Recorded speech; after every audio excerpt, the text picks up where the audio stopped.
and a time to sow, a time to keep silence, and a time to speak, a time to love, and a time to hate, a time for war, and a time for peace. What profit hath he that worketh in that wherein he laboureth? I have seen the travail which God hath given to the sons of men to be exercised therewith. He hath made everything beautiful in its time. Also he hath set eternity in their heart.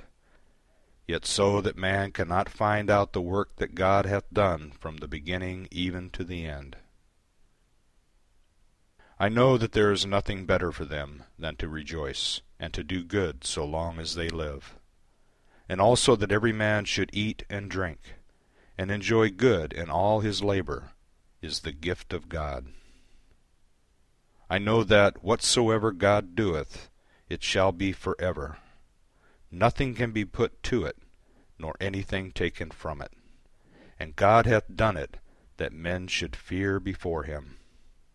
That which is hath been long ago, and that which is to be hath long ago been. And God seeketh again that which is passed away. And moreover I saw under the sun, in the place of justice, that wickedness was there, and in the place of righteousness, that wickedness was there. I said in my heart, God will judge the righteous and the wicked, for there is a time there for every purpose and for every work. I said in my heart, it is because of the sons of men that God may prove them, and that they may see that they themselves are but as beasts. For that which befalleth the sons of men befalleth beasts. Even one thing befalleth them. As the one dieth, so dieth the other. Yea, they have all one breath, and man hath no preeminence above the beasts, for all is vanity. All go unto one place, all are of the dust, and all turn to dust again. Who knoweth the spirit of man, whether it goeth upward, and the spirit of the beast, whether it goeth downward to the earth? Wherefore I saw that there is nothing better than that a man should rejoice in his works, for that is his portion. For who shall bring him back to see what shall be after him? Chapter 4. Then I returned and saw all the oppressions that are done under the sun. And behold, the tears of such as were oppressed, and they had no comforter. And on the side of their oppressors there was power, but they had no comforter. Wherefore I praise the dead that have been long dead more than the living that are yet alive. Yea, better than them both did I esteem him that hath not yet been, who hath not seen the evil work that is done under the sun. Then I saw all labor in every skilful work, that for this a man is envied of his neighbor. This also is vanity, and a striving after wind.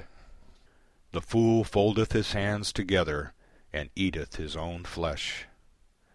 Better is a handful with quietness than 2 handfuls with labor and striving after wind. Then I returned and saw vanity under the sun. There is one that is alone, and he hath not a second. Yea, he hath neither son nor brother. Yet is there no end of all his labor, neither are his eyes satisfied with riches. For whom then, saith he, do I labor, and deprive my soul of good? This also is vanity, yea, it is a sore travail. 2 are better than 1, because they have a good reward for their labor. For if they fall, the one will lift up his fellow. But woe to him that is alone when he falleth, and hath not another to lift him up. Again, if 2 lie together, then they have warmth. But how can one be warm alone? And if a man prevail against him that is alone, 2 shall withstand him, and a threefold cord is not quickly broken. Better is a poor and wise youth than an old and foolish king, who knoweth not how to receive admonition any more. For out of prison he came forth to be king, yea, even in his kingdom he was born poor. I saw all the living that walk under the sun, that they were with the youth, the second, that stood up in his stead. There was no end of all the people, even of all them over whom he was, yet they that come after shall not rejoice in him. Surely this also is vanity, and is striving after wind. Chapter 5. Keep thy foot when thou goest to the house of God, for to draw nigh to hear is better than to give the sacrifice of fools, for they know not that they do evil. Be not rash with thy mouth, and let not thy heart be hasty to utter anything before God. For God is in heaven, and thou upon earth. Therefore let thy words be few. For a dream cometh with a multitude of business, and a fool's voice with a multitude of words. When thou vowest a vow unto God, defer not to pay it, for he hath no pleasure in fools. Pay that which thou vowest. Better is it that thou shouldest not vow, than that thou shouldest vow and not pay. Suffer not thy mouth to cause thy flesh to sin, neither say thou before the angel that it was an error. Wherefore should God be angry at thy voice, and destroy the work of thy hands? For in the multitude of dreams there are vanities, and in many words, but fear thou God. If thou seest the oppression of the poor, and the violent taking away of justice and righteousness in a province, marvel not at the matter, for one higher than the high regardeth, and there are higher than they. Moreover, the profit of the earth is for all. The king himself is served by the field. He that loveth silver shall not be satisfied with silver, nor he that loveth abundance with increase. This also is vanity. When goods increase, they are increased that eat them. And what advantage is there to the owner thereof, save the beholding of them with his eyes? The sleep of a labouring man is sweet, whether he eat little or much, but the fullness of the rich will not suffer him to sleep. There is a grievous evil which I have seen under the sun, namely, riches kept by the owner thereof to his hurt.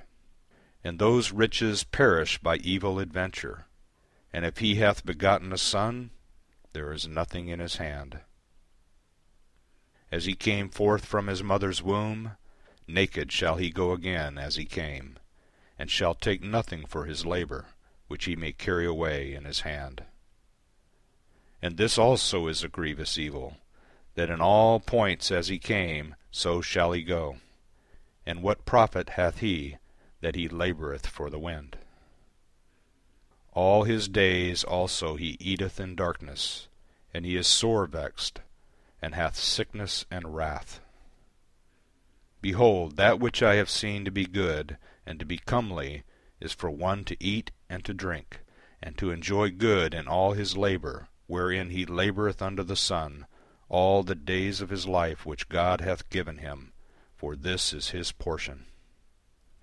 Every man also to whom God hath given riches and wealth, and hath given him power to eat thereof, and to take his portion, and to rejoice in his labour, this is the gift of God. For he shall not much remember the days of his life, because God answereth him in the joy of his heart. Chapter 6.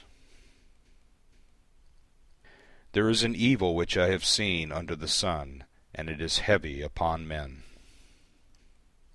A man to whom God giveth riches, wealth, and honour, so that he lacketh nothing for his soul of all that he desireth, yet God giveth him not power to eat thereof, but an alien eateth it. This is vanity, and it is an evil disease. If a man be